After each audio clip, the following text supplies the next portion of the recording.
योगी जी पैदल चल रहे हैं जी, और मोदी जी आगे आगे गाड़ी लेके चल रहे हैं, कैसे देखते हैं उसको? ऐसा है, वो जय भीम मूवी का एक फिल्म है, जय भीम मूवी का एक मुझे पिक्चर याद आ गई, जहाँ वो महिला आगे चलती है, पीछे पुलिस की गाड़ी चलती है। तो ये जय भीम मूवी को देख के जो नोटंकी कर रहे हैं वो नहीं चलेगी, क्योंकि वंचित समूह के या वंचित जो लोग हैं वो पैदल ही चलते हैं, उनके पास कोई गाड़ी नहीं है। और दूसरी बात जो है नोटंकी, और वैसे भी जो भगवान जो हनुमान को बंदर बना दें और बंदर को हनुमान कहते हैं, और जो शेड्यूल कास्ट को हनुमान बता देते हैं, या जिसके मुंह में जो भी आता है ये वो लोग हैं, इनसे कोई भी निरर्थक बातें इनके लिए। पर सोशल मीडिया पर लोग मजा ले रहे हैं कि योगी जी अकेले पैदल पैदल चल रहे हैं और मोदी जी गाड़ी में बैठे हुए हैं। ऐसा है ना, वो मोदी जी को पता है कि उत्तर प्रदेश से योगी मोदी की जोड़ी इसी प्रकार निकलेगी, जब बहन कुमारी मायावती जी सरकार आएगी तो ये 2022 की रिहर्सल कर रहे हैं कि किस प्रकार हमें उत्तर प्रदेश से अपना बोरिया बिस्तर बांध के निकलना है, कि मैं तो भागूंगा गाड़ी में और तू आइयो पैदल। तो इनकी वो रिहर्सल है। बीएसपी का तो जिक्र नहीं हो रहा यूपी में। अरे मत करो, हमें सीढ़ियां उन्हें मुबारक जिन्हें मंजिल तक जाना है, सीढ़ियां उन्हें मुबारक जिन्हें मंजिल तक जाना है, हमारी मंजिल तो आसमान है, हमें खुद अपना रास्ता बनाना है। जिक्र करेंगे तो आप लोग करेंगे। बीएसपी कैसे जीतेगी यूपी में? बीएसपी इसी प्रकार जीतेगी जिस प्रकार पिछले 4 बार जीती हुई है। हमें जो जरूरत है, हमें आप लोगों की जरूरत है, और अगर आप लोग बात कर रहे हैं तो मैं यकीन से कह सकता हूं कि 2022 के अंदर पूर्ण बहुमत से बहुजन समाज पार्टी की सरकार अब क्या उत्तर प्रदेश में बनेगी। समीकरण क्या बनेगा यूपी में? नहीं, समीकरण किस बात का? आपको क्या लगता है कि हम जब किसी के साथ पैचअप करेंगे तभी हमारी सरकार बनेगी? क्या आप इस गलतफहमी में हैं? हम साहब काशीराम को मानने वाले वो लोग हैं जो मजबूत की राजनीति नहीं करते, मजबूर की राजनीति करते हैं। और उत्तर प्रदेश के अंदर तो हम मजबूत भी है और हम मजबूर भी है। तो उत्तर प्रदेश के अंदर समीकरण की अगर आप बात करते हो और आप ये सोचते हो कि किसी विशेष जाति से हम समीकरण कर ले, तो हम उत्तर प्रदेश के हर व्यक्ति से समीकरण बैठा के हम सरकार बनाएंगे। दलित क्या बैठेगा? मुस्लिम तो आपको वोट दे ही नहीं रहा। नहीं, आपने कैसे भविष्यवाणी कर दी कि मुस्लिम आप हमें वोट नहीं देगा, या ब्राह्मण हमें वोट नहीं देगा, या बनिया हमें वोट नहीं देगा, कि जाट हमें वोट नहीं देगा, कि गुज्जर हमें वोट नहीं देगा? क्या इस समाज के प्रतिनिधित्व बहुजन समाज पार्टी में नहीं है? रोज मीडिया चिल्ला रही है। नहीं, मीडिया तो खत्म हो नहीं, कौन सी मीडिया चिल्ला रही है? ये वही बिकाऊ मीडिया चिल्ला रही है जो पिछले 4 बार जब बहुजन समाज पार्टी की सरकार बनी तो चारों बार इन्होंने कभी भी ना तो ओपिनियन पोल में और ना ही काउंटिंग में बहुजन समाज पार्टी को बढ़त दिखाई। इन्होंने कभी लास्ट तक नहीं दिखाई। लास्ट तक जब सारी चीजें ओपन हो गई उसके बाद इन्होंने कहा कि हाँ अब सरकार बनी है। और बीएसपी का तो कुनबा बिखर गया ना। कौन सा कुनबा बिखर गया? मुझे ये बताओ। पुराने बड़े देखिए, छोड़ गए। जब तक ये बीएसपी एक ऐसा पेड़ है जो हो सकता फल ना दे परंतु छाया सबको देगा, और जिस बारे में आप कहते हो कि पुराने सभी लोग छोड़ के चले गए, तो मैं आपको एक बात बताना चाहता हूं कि जब बहुजन समाज पार्टी 1984 में बनी थी, बहुजन समाज पार्टी के 50% से ज्यादा जो लीडर थे वो लीडर थे जो कांग्रेस छोड़ के आए थे। और आज की जो बात है, हमारे पास यूथ की इतनी बड़ी फौज है, और जो पुराने लोग हैं जो लोग पार्टी में फूट करके पार्टी को खत्म करना चाहते थे और उसको पार्टी ने लात मार के बाहर कर दिया, तो उसे आप कह रहे हो कि उससे पार्टी कमजोर होगी। जो खबरें चलती है कि सतीश चंद्र मिश्रा ने बीएसपी पे कब्जा कर लिया, आप कितने सहमत हैं इस बात? क्यों? देखिए, ये वही लोग हैं जो साहब काशीराम साहब जब जिंदा थे, ये लोग कहते हैं कि साहब काशीराम जी को जो फंडिंग मिलती है यूएसए और चाइना से मिलती है।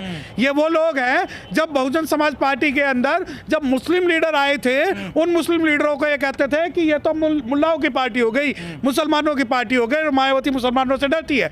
ये वही लोग हैं जब इस पार्टी के अंदर जब बनिया लोग यहाँ पर इस पार्टी में आए और जो जाट लोग आए, गुज्जर लोग आए, तो इन लोगों ने इस पार्टी को ब्राह्मण बनिया और जाटों की पार्टी और गुज्जरों की पार्टी बनाया। और अंत में जब बहुजन समाज पार्टी का एक मजबूत स्तंभ सतीश चंद्र मिश्रा जी इस पार्टी में आए, तो ये कहते हैं कि ब्राह्मणों की पार्टी हो गई। अरे, एक सतीश चंद्र मिश्रा जी जब बहुजन समाज पार्टी का जब स्टेज भी लगाते हैं तो नीला स्टेज लगा के जय भीम करवाते हैं। सतीश चंद्र मिश्रा जी के साथ साथ जो भी पार्टी के अंदर बहुजन समाज पार्टी के अंदर जितने भी ब्राह्मण लोग हैं वो गर्व से जय भीम करते हैं और संविधान की बात करते हैं। परंतु हमारे 131 जो कुत्ते लोग हैं, जो मर्सिडीज में बैठे हुए लोग हैं, वो उनकी पार्टी में रह के भी जय भीम नहीं कर सकते। तो मिशन चला रहे हैं, समाज को बचा रहे हैं। ये मिशन की नहीं, कमीशन, मिशन नहीं, कमीशन। और ये वो लोग हैं जब हमारे बच्चियों के रेप होते हैं, हमारे ऊपर अत्याचार होते हैं, ये वहाँ काजू बादाम खाते हुए अपने मुंह पे सिलबटे मुंह सील कर बैठते हैं, जबकि सतीश चंद्र मिश्रा साहब जो है पार्लियामेंट में भी दहाड़ते हैं, सड़कों पर भी दहाड़ते हैं, और हर उस व्यवस्था परिवर्तन में बहुजन समाज के साथ खड़े होते हैं जिस व्यवस्था परिवर्तन को इन्होंने कभी नहीं सोचा।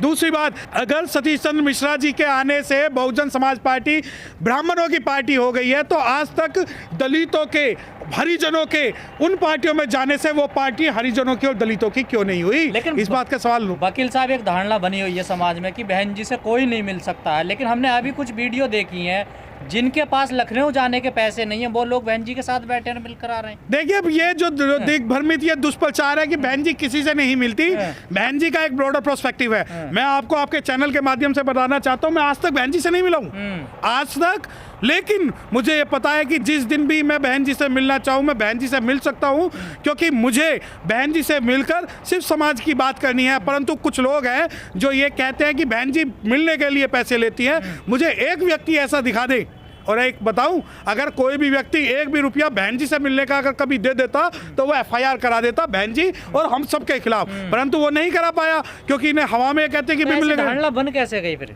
मैं आपको अभी 2-3 दिन पहले की बात बताता हूं, जब बहन कुमारी मायावती जी की माता जी का जब परिनिर्वाण हुआ था तो बहन जी वहां सबसे पर्सनली मिली। दूसरी बात, लखनऊ के अंदर जैसा आपने एक एग्जाम्पल दिया वहां मिली, और बहन जी मैं जब भी अपने दिल्ली में होती हैं या लखनऊ में होती हैं उनका जो दरबार है हमेशा ओपन रहता है। परंतु ये लोग ये भूल जाते हैं कि ये बहन जी से मिलने के नाम पर जो दुष्प्रचार कर रहे हैं, तो आप कितना दूसरी पार्टियों के प्रमुख से मिले हो। अरे जो आपसे ये कहे ना कि बहन जी किसी से नहीं मिलती, तो उस व्यक्ति से कहना कि तू अपनी फोटो जो है मनमोहन सिंह के साथ या फिर इस नरेंद्र मोदी के साथ दिखा दे तो तेरी बात हम मान लेंगे, क्योंकि वहां तक जाने की वो उसको नहीं कहेंगे। तो जब भी जो भी व्यक्ति कहे कि बहन जी से नहीं मिलती तो वो अपना फोटो किसी भी भारत के प्रधानमंत्री और राष्ट्रपति के साथ दिखा के कह दे कि देखो ये नरेंद्र मोदी का घर है और इसके अंदर मैं जा सकता हूं, तब आप बात करना, तब आपकी बात का जवाब दिया जाएगा। वरना जो ये गलियों में घूमने वाले लोग हैं तो इससे हमारा बहन जी का मिशन जो भटकता नहीं है।